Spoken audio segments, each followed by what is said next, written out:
pretty casual, laid back, no worries. Yeah. Well, let's go ahead and get started, Leanne, and then You got it. get the show on the road. All right. Well, happy Monday, everybody, and welcome back to our Tiny Talks Workshop Builder Day. We are happy to have you. Hope you had a great weekend. Just want to warn you again that we are recording this in order to put it into our member portal for our members to watch at another time, because we know they're out building their tiny houses. So we are glad to have our guest here today. We're going to let Robin introduce him. And if you guys have any questions at all, you can either raise your hand or put it in the chat. If you put it in the chat, I'm happy to read it for you. If it's one that can wait till the end, we can do that. Or if it's something you want to ask right away, we can do it. Either way, we're very flexible. So with that, I'm going to turn it over to our host, Robin Butler. Thanks, Robin. Well, hello, everyone. Happy to have you here. You know, it's kind of funny. We do some things with Pedro Adeo, and he's all animated and he's got a lot of energy. And so on these Tiny Talks, when I start out, I usually try to start out with, hello, everyone. How you doing? Happy to have you all here, you know, just to bring up the energy level just a little bit. But anyway, and also I want to add that anything that is said or done here is not necessarily the opinions of NOAA or its staff and employees. Most of our people are pretty right on, but just check everything that you see here with your attorney, your CPA, make sure it's going to work for you. So with that said, I'm going to introduce Peter Huggler of Indigo River. And Peter, can you just come on here and tell us a little bit about yourself and what you do? You're muted, Peter. Okay, I'm back. There we go. All right. Can you hear me now? All right. Yeah. Yes. Like Robin said, I'm Peter Huggler with Indigo River Tiny Homes.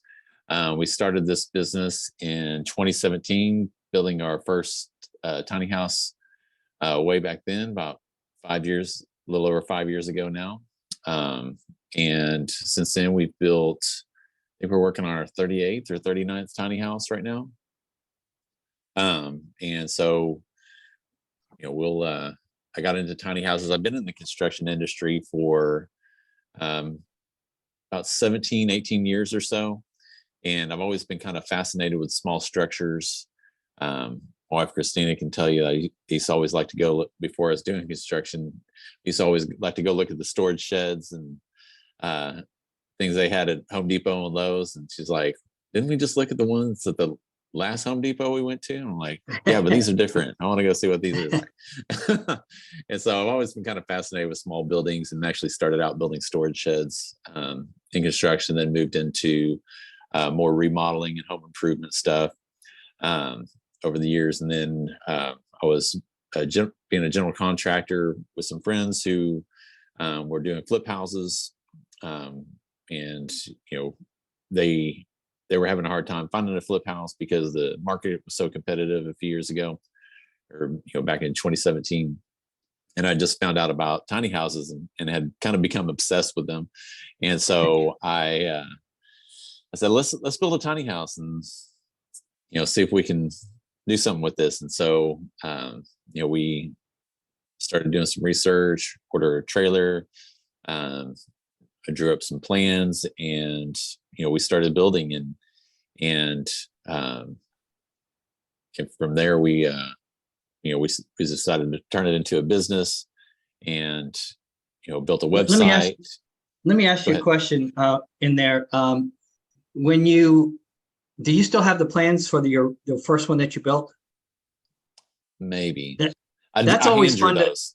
It's always fun to go back and look at the first one that you built and see where you are right now and see the difference, what improvements you made. So if you want to do that, and just a fun fact, I used to, I was chasing hurricanes.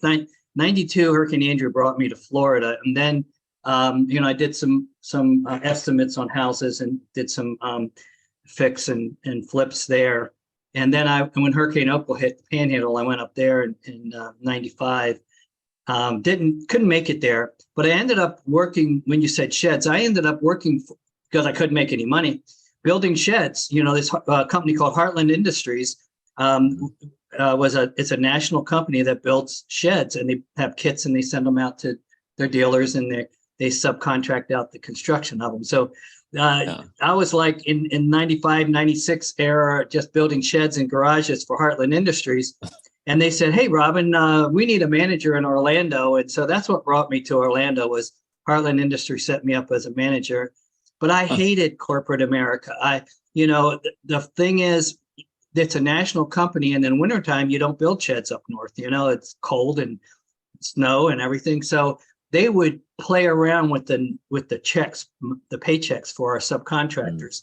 And in the wintertime, and I just could not get a check to pay my guys because they were playing around with them, trying to struggle through, the winter. And so I ended up after 8 months saying, no, that's not for me. So that's the only time in my life since I worked for my father-in-law for 1 year after we were married, and then he went out of business. So at 23, I went into business for myself. And that's the only time in my life that I ever worked for corporate America. So I just thought that'd be a fun fact, since you're enamored with small structures and small buildings and sheds and things like that. The other question I had, you say you did 38 to 36. Were they all on wheels, tiny houses on wheels? Is that all you've done? We've done one on foundation. One on everything. Okay. Everything else has been on wheels. And yeah, we've just been able to stay luckily been able to stay busy enough with on wheels that we haven't had to look for on foundation. That one on foundation was the first year, and the guy saw us at we were going around to local farmers markets and things with the model that we had built. And the guy found us there and said, "Hey, I want a little studio apartment thing in my backyard. Can you give me a quote?" And so yeah, I did. That was one of the 3 tiny houses we built our first year in business, including the model. So we built the model, we built that one on foundation, and then we were hired to build one other. And then we filled in the gaps with remodeling jobs and actually we did a couple of finish outs on some half-built shells that year for a charity. And then the next year, I think we just did 1 or 2 remodeling jobs, and all the rest tiny houses. Has just been doing tiny houses ever since. So, Sounds good. It's not been easy. It's not been easy though. The tiny house business is a tough business, as you know. Oh, people think that you're making money hand over fist on these things. They say, "Well, look, that's what I heard all weekend, man.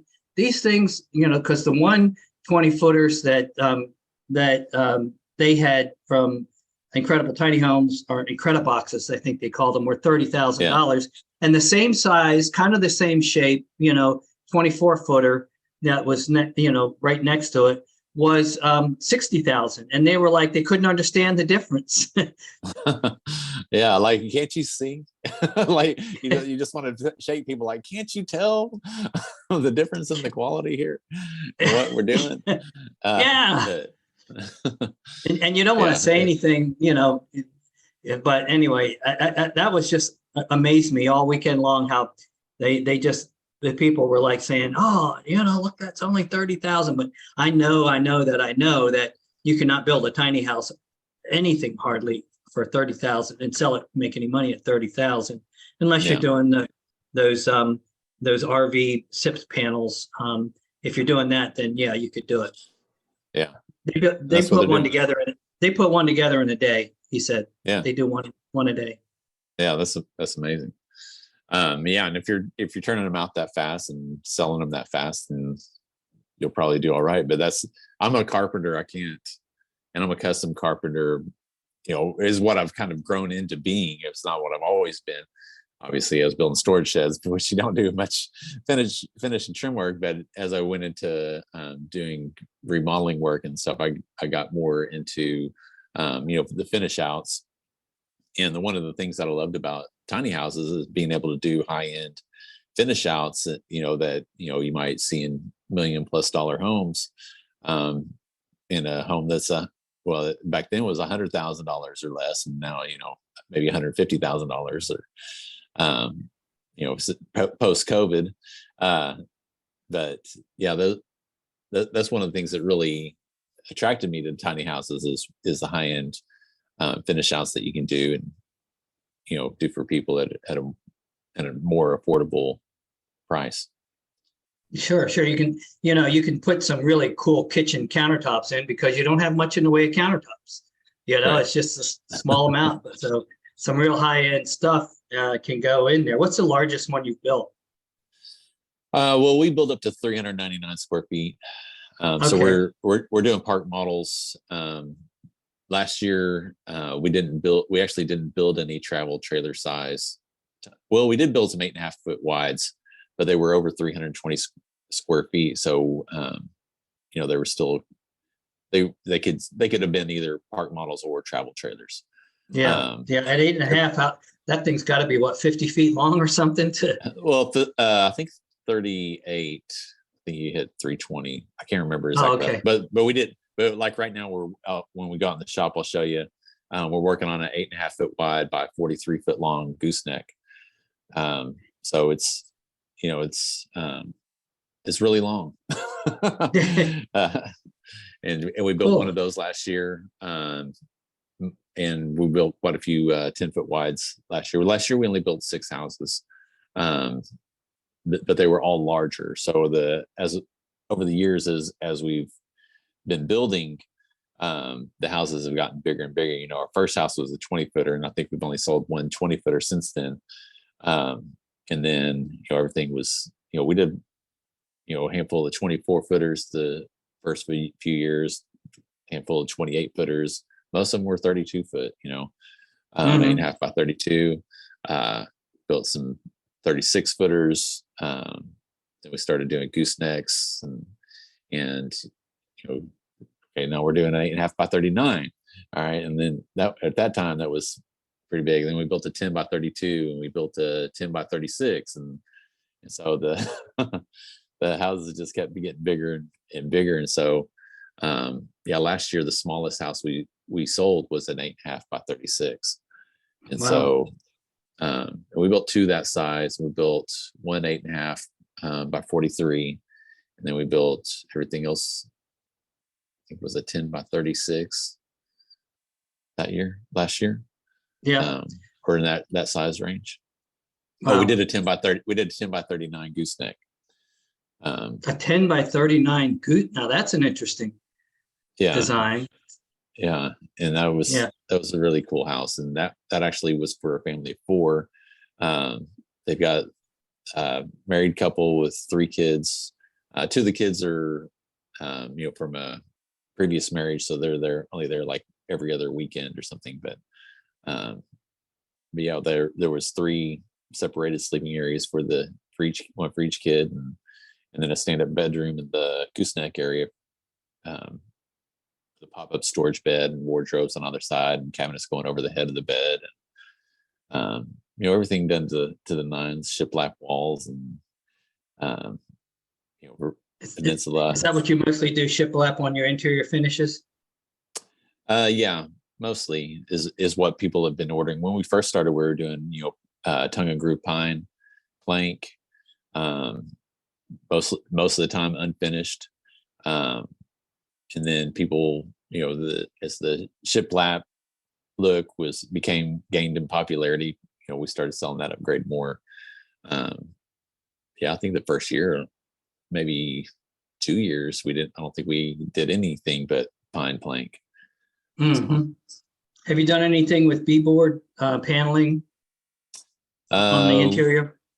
Once or twice. I've seen some of that. Yeah, and that looks nice. And we do a birch plywood finish that can be either unpainted or painted, or stained. Yeah. So the birch plywood, just 1/4 inch birch, half inch birch. Uh-huh. Okay. Cool. Do you pre-sell everything, or do you do any spec homes? right now we pre-sell everything. We've done spec homes in the past, but right now everything that we're doing we have pre-sold. I think we've built three or four spec homes over the years, but well, we've got one house that we built on spec that's for sale, and then we built that a couple of years ago now. So we just use it as, we actually have it on Airbnb and have it up for sale at the same time. So somebody can rent it, stay in it, or they can buy it if they like it. Wow. There you go. Do you have any, we're here at No, we're trying to get the data together to do value opinions. Do you have any sales that you could send information to us? We have a form that you fill out saying, this is what we had, this is the size and the upgrades. And we pay a gift card, Home Depot gift card for that information. So do you have any recent sales in the last 12 months you could do that with? Sure. For new construction or used? New construction. Okay. Yeah, sure. And we've also we've also sold a couple of used ones in the last year or so. People have some former customers that are moving on to different things, different stages in their life. We had one customer that moved to Costa Rica and brought their house back to us to resell for them. Another is a young married couple. They bought the tiny house a few years ago as their starter home. They brought it back to us to resell, and that one is actually in our parking lot. We can go take a look at it too. And we've got an offer on it. The person's just trying to secure financing. And that's the hard thing on used tiny houses is there's not a good financing for those right now. Well, if they were financed through Liberty Bank, I believe that you can continue that financing. I don't know 100%, but I think if it was financed through Liberty Bank, they finance the unit mainly, and so anyway, it depends on you might have to, if you're selling it for more than is owed on it, then they'd have to come up with some cash, but at least there'd be some financing on that. And then most of our financing goes through 21st Mortgage. They finance most of our tiny houses. And most of the tiny houses we sell are financed. And we used to have a couple of local banks that were, here in Texas that were doing tiny house loans, but they've since stopped. They were doing 10-year notes, but the 21st Mortgage, they have a pretty good program. But you got to have somebody signed up. We have in the state of Texas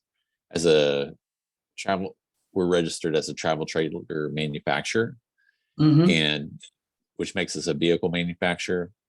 Right.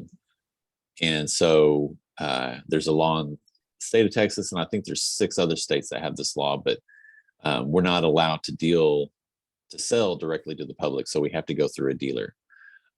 So we have a guy down in Houston who handles all the transactions. We'll still fill the inquiries and,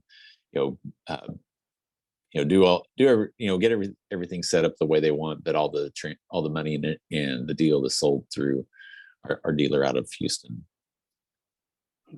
Good point. That's a good point. And he's set up with 21st Mortgage. He also sells park models for Stone Canyon, I think. And so if y'all are familiar with the big single wide, I call them tiny house McMansions. They're all 399 square feet with, they just they take a single wide chassis and, just build a smaller house with a big porch on it is typically what they do. And those are really popular here in Texas. They sell quite a lot of those here in Texas. That's actually our biggest competition here.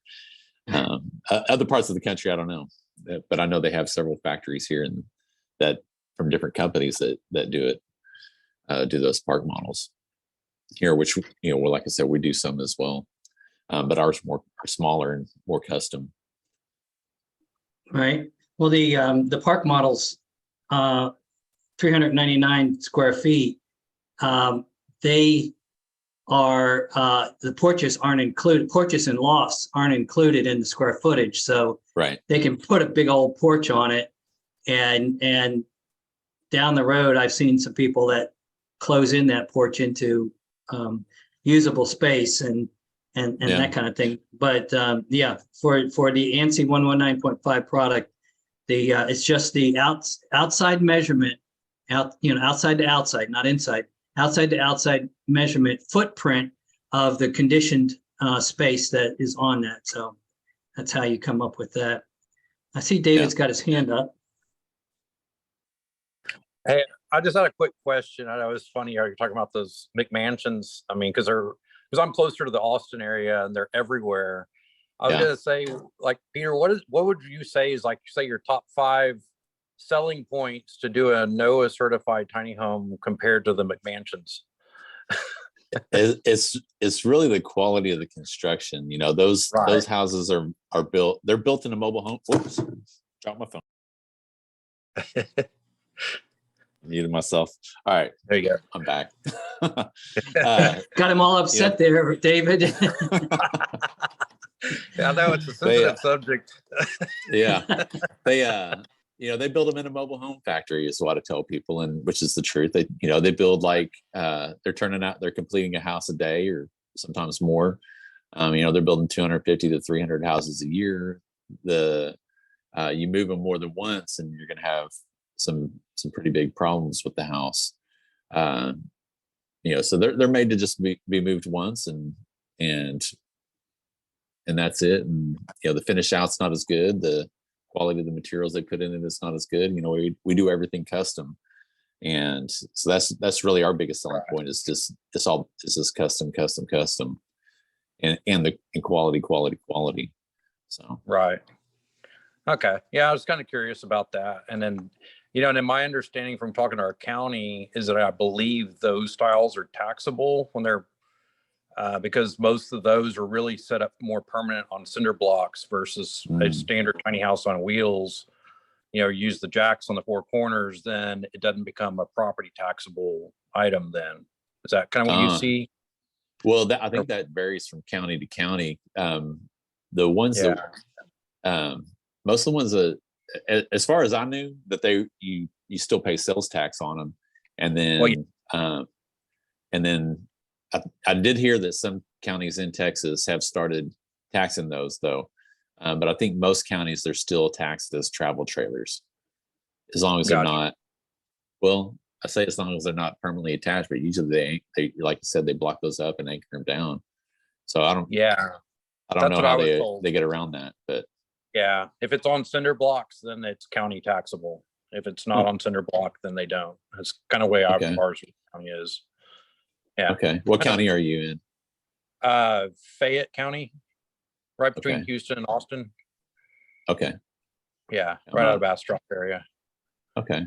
So, yeah, I'm building a tiny home community there too. Oh, nice. So send me some info. Yeah, exactly. I'm gonna get with you anyway whenever I get closer to it or finishing, because I'm doing all the work myself and starting out with 12 spots, and I think they're gonna fill up really quick. I'm gonna do another 12 next year. Nice. But yeah, I was definitely gonna get with you, probably come visit you anyway, and when we get closer to that time. Sounds good. Yeah, well, I think we have a house going down that area to I think it is Bastrop that it's going down to. But I think she's got some property down there or something, but yeah, I mean, it's a good area. It'll help you sell too. I mean, also, because that's the biggest thing is where to park them. Yeah. The more places we have to park them, the more of these we can sell. So. Yeah. Yep. Cool. Yep.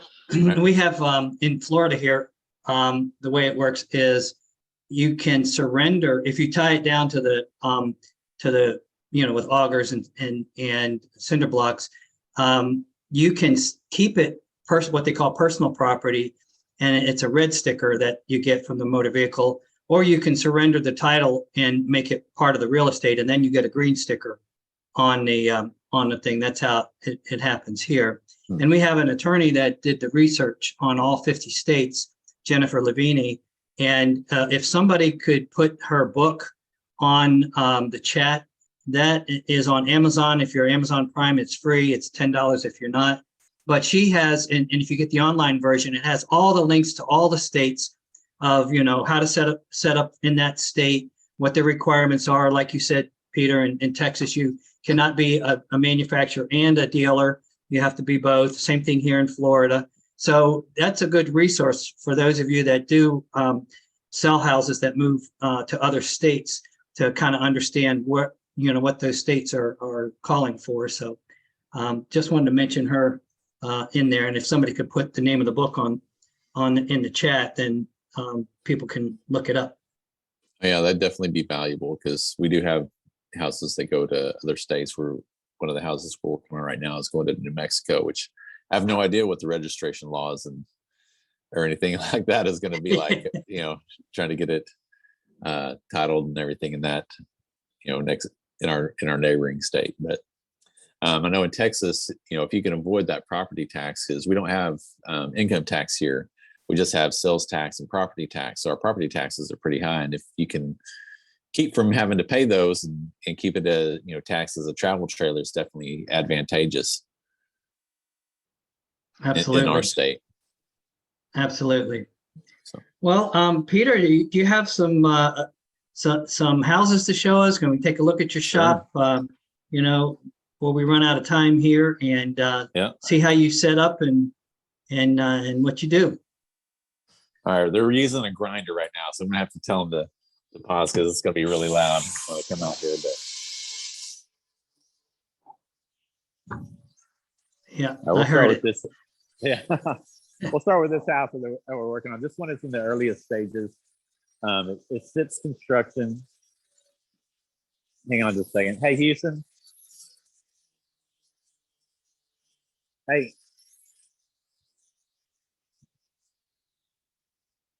Take 5. All right. That's my son Houston. He's our lead builder. He's been building tiny houses since he was 17 years old. So you just take SIP panels and put board and batten look on it? Is that how you do that one? Yeah. The SIP's roofs also? Yeah, and this one is 8.5 by 43 feet long, and it's got a rooftop deck in the middle. Gooseneck area over the we'll go down here. We'll have there's a little storage area in there. That's going to be our utility closet. The water heater will be in there, and water filter, anything else that we need mechanically. And then we'll go in the front door here. When we walk in, there will be a landing here because we're over the fender. And we'll start down this way. We got the bathroom area down here. It's going to be 5 foot deep by 7.5 feet wide. Have a full size soaking tub on one side. On the other side of the vanity and the toilet. Then I'm standing in the kitchen area now. This is where the kitchen sink's going to be. We're working on the plumbing rough right now for everything. Washer and dryer's going to be right there. Refrigerator over here. Cooktop there. And then some more cabinet space over here. This will be the dining area, which is directly across from the entry door, and we'll have some storage stairs there. And then we'll come down here into the living area.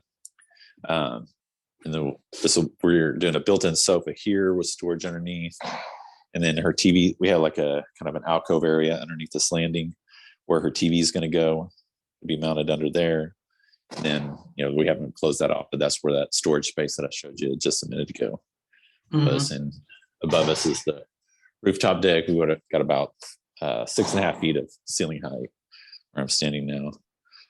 Then we'll go up the stairs, and this is where we're talking about last week, where we have you have to have the 6 foot, 6 and what was it, Robin, that you have to have on the top of that landing for the stairs? 6'2". 6'2".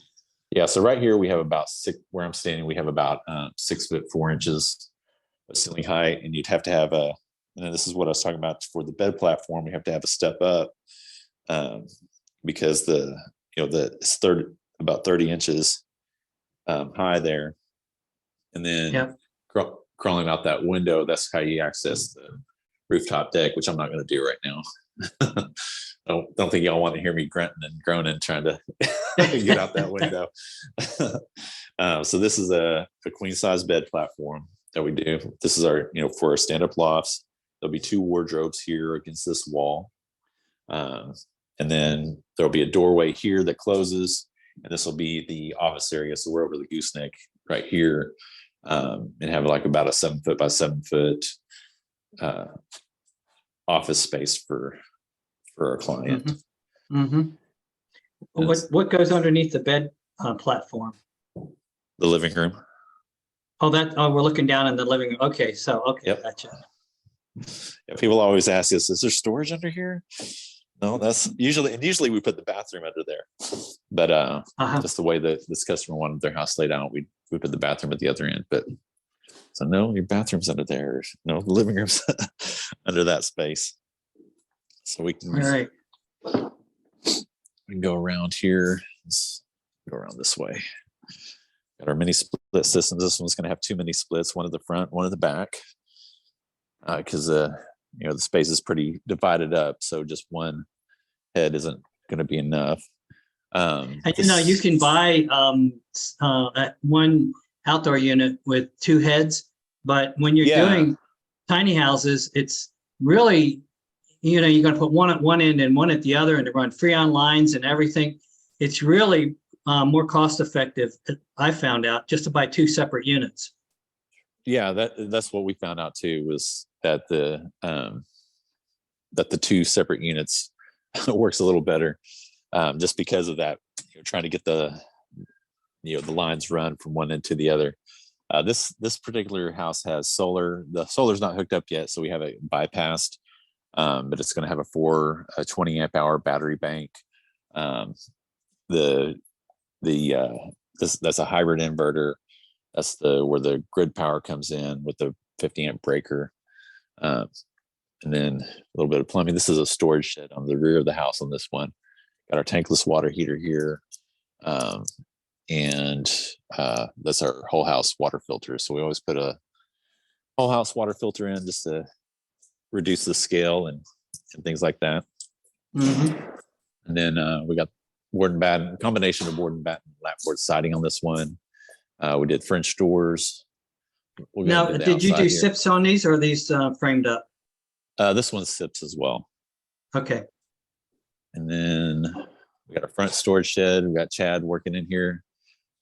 And so we do this on our bumper pull houses. We do a storage shed over the bumper, over the tongue of the house. And then with our deluxe stand-up loft, we do a storage shed on the rear of the house. Usually, sometimes we put the storage shed on the front, the lower one on the front, like we did on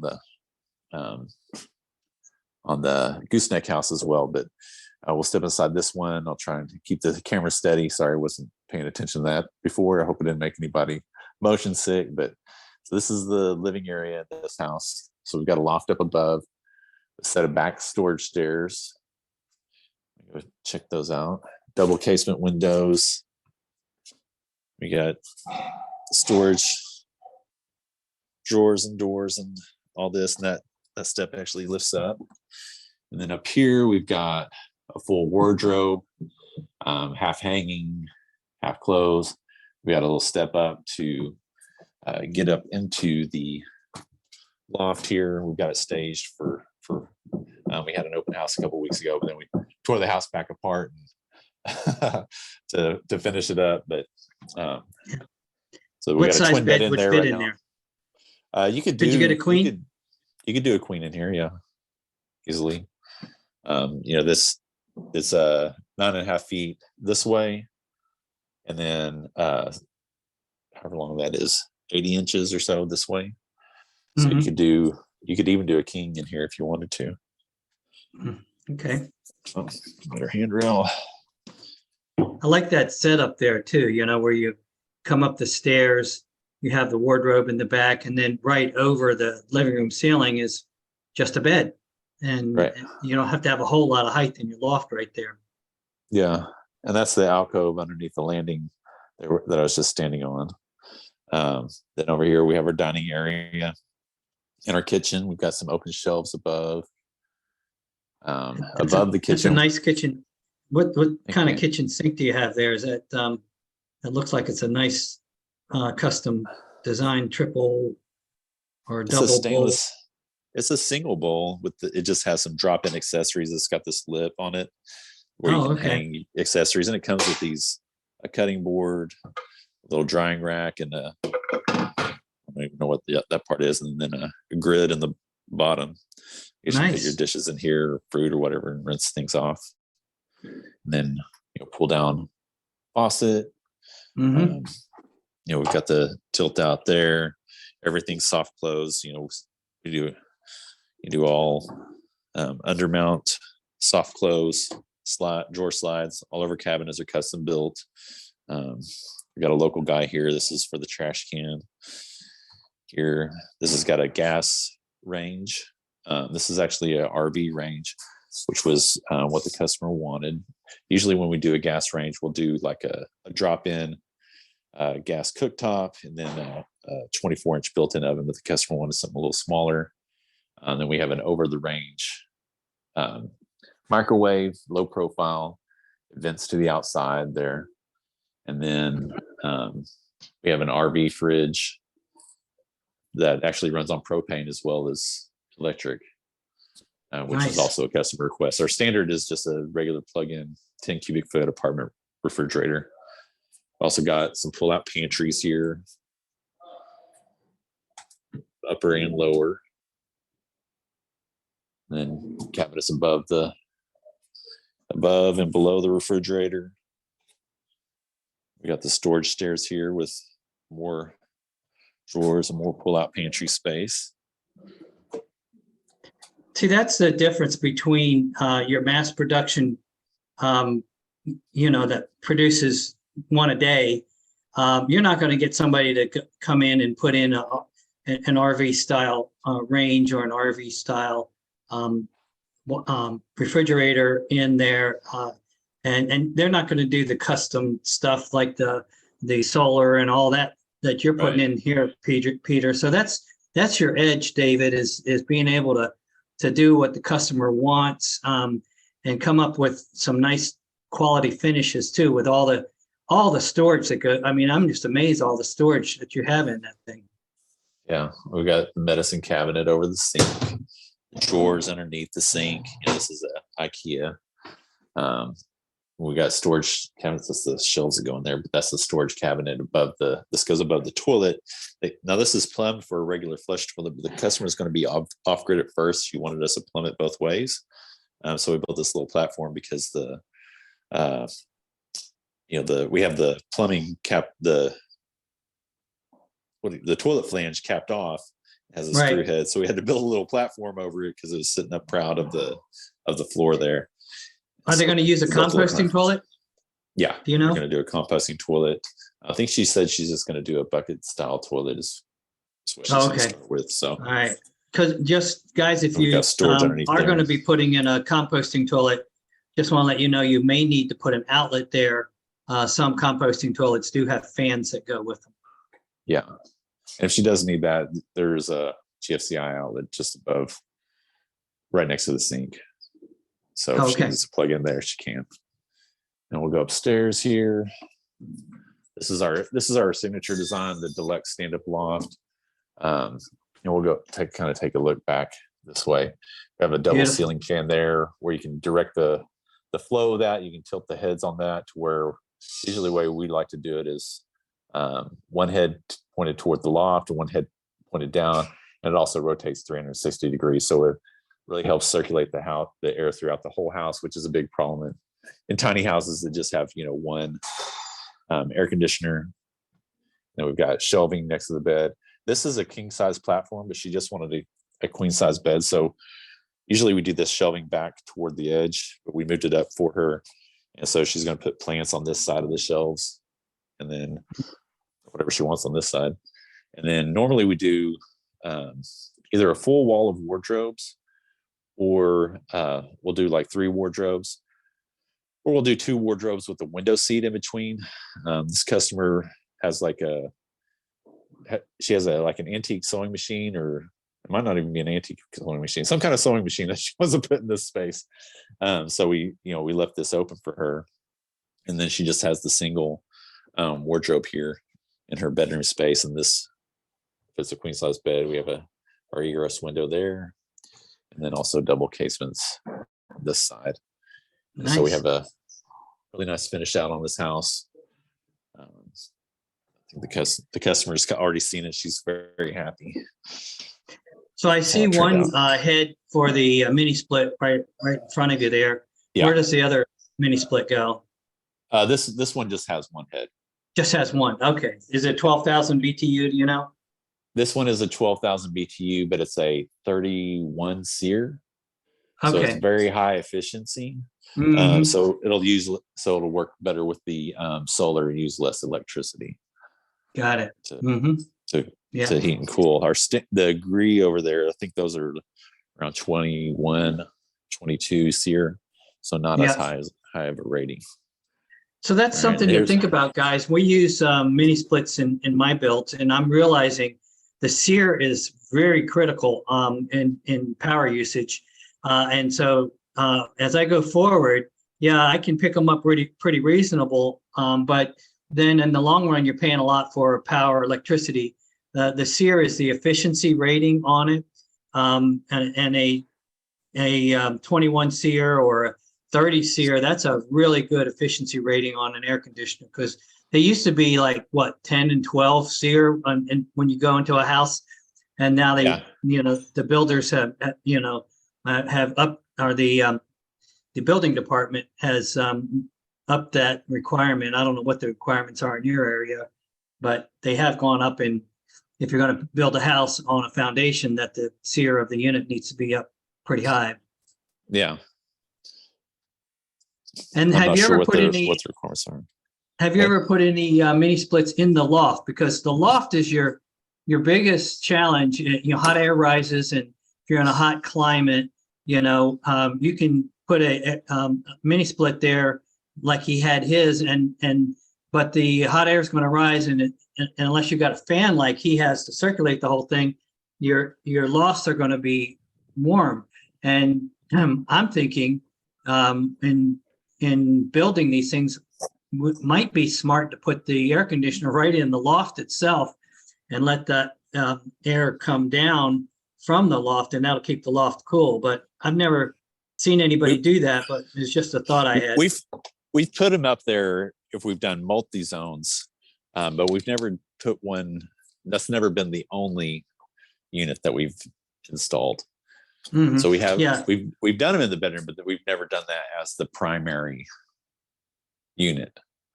Right. So, And your bedrooms are kind of closed off from the rest of the, you have shelves and things that it'd be hard to get, them to circulate. If it's just a handrail, obviously it'd be easy to blow the air through it. But if it's closed off like yours, you're right. You do need, multiple zones. yeah. All right. So what are we looking at here? This house we just stepped into is a house we built in 2019. This is the one I was talking about, where the young married couple bought this house as their starter home, and now their family's growing, so they moved into a regular house. And so this is just a start off in the kitchen here, with the apartment size fridge, and that's our standard fridge still now. Got the farmhouse sink. This one has a freestanding range, which we've put little things to keep it in place when it's being transported. And this one, the customer put in a projector.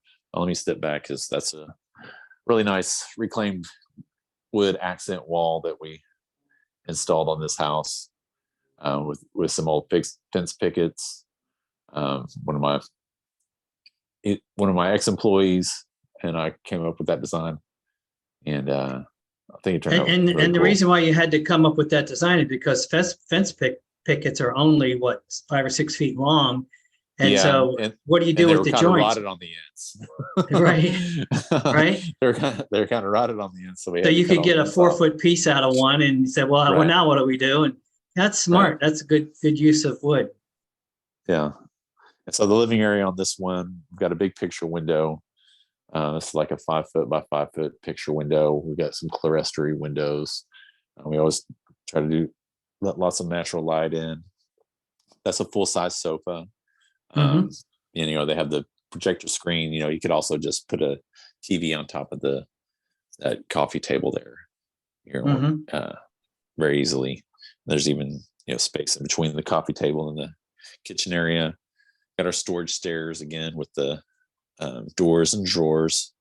This one has a full size soaking tub in it, which is something you don't see in many tiny houses, but is a very popular option. And that's I think it has a 13-inch soaking depth, or 13 or 14-inch, where a standard tub has about a 9-inch soaking depth. So that's a nice soaking tub. A standard flush toilet, got a window above this one, and then just a standard stock vanity, Lowe's or someplace, the medicine cabinet. I think we have it taped shut for transport. And then the water heater's in there. It's got a little pop-out door, and people, when they come to look at it, always want to open that door and see what's in there. So we put a sign on there, just the water heater. Don't. This is a little. We call this the laundry alcove. We have this in most of our bathrooms, and it's a good size for the all-in-one units.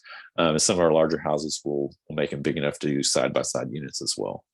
And then this one, and I see a lot of apartment-sized stackables in tiny houses too. Where they, it's not an all-in-one. It's a wash machine on the bottom and a dryer on the top. Yeah, in that big gray house that we were in, and that's what they're gonna put in theirs. And this one has our standard stand-up loft, which we don't sell very many of these now that we have the deluxe with the wraparound landing. But this was one of the first houses that we built with the stand-up loft. Has a queen size bed platform. And you do need a little step. We started doing the built-in steps because our customers were having to do this. And so we started just building in a step. And then we've got shelving at the top. And like you were talking about, circulating the air, customers put a little fan in that space to help blow the air up into the loft, because it does, like you said, it does get warm up here. And air circulation is a tough thing in a tiny house. All right. Absolutely. I think that's all we have to show you. What, y'all have any other questions, or anything else we want to talk about? Well, what's the price on this house?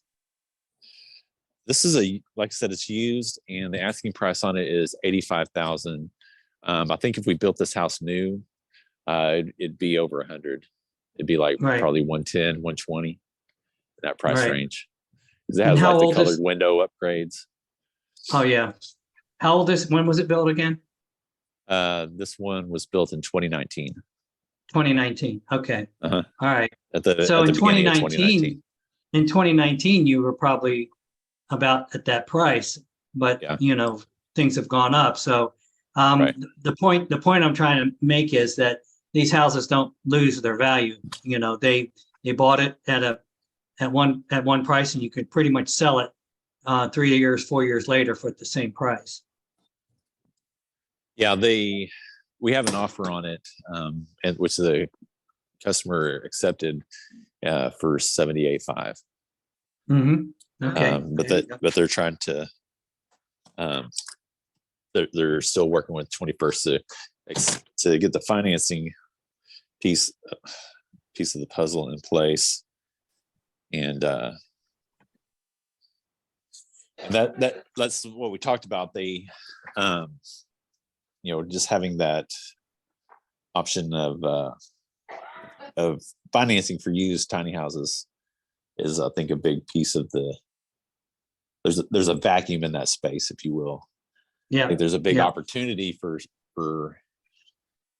any company that's willing to go into that space.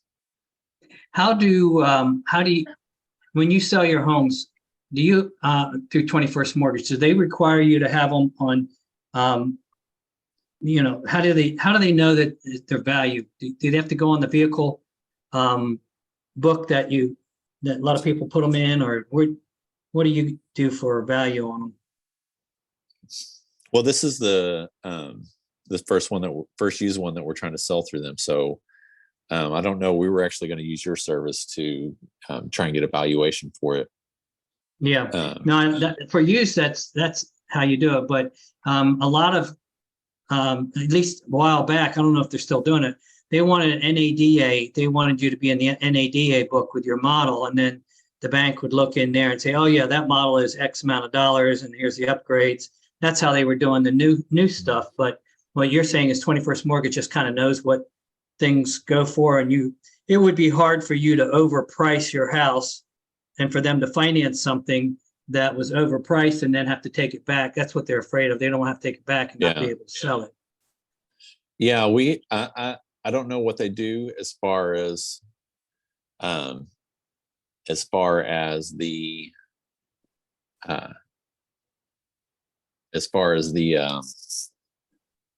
how they Making sure- value it, or Yeah. I don't we haven't had an issue with that as of yet, knock on wood. So Well, I think 21st Mortgage uses the person's credit a lot for the approval. So if that's the case, it's more like a personal loan. They don't use the house as collateral for the loan itself, and they don't repo the house. Is that correct? I'm not sure, but I'm thinking that's what they do. I honestly don't know. I haven't dealt with that part of it. Yeah. Our dealer down in Houston, he's the one who deals with 21st Mortgage, and he's the one who handles all that information. Cool. Well, guys, we're out of time. If there's any questions, can you either put them in the chat real quick, or I'm going to go ahead and turn it over to you, Leanne, to kind of wrap us up and introduce tomorrow's speaker, and then we'll let everybody go home or wherever they are. Right. All righty. Well, thank you so much, Peter, for spending the last hour with us, showing us your beautiful homes, really. And your warehouse is huge. How big is it, by the way? The warehouse part, I believe, is about 8,500 square feet. Really nice. Thank you. But anyway, we appreciate you spending time with us tonight, showing us your houses. And tomorrow night, we have Melanie Copeland, who's the spokesperson for the Tiny House Alliance USA.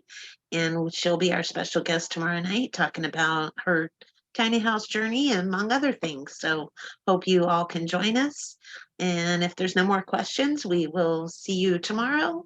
Same time, same place. Have a great evening, and thanks again, Great. Peter and Christina. Thanks a lot. Thank you. Take care. All right. Bye-bye. Bye-bye.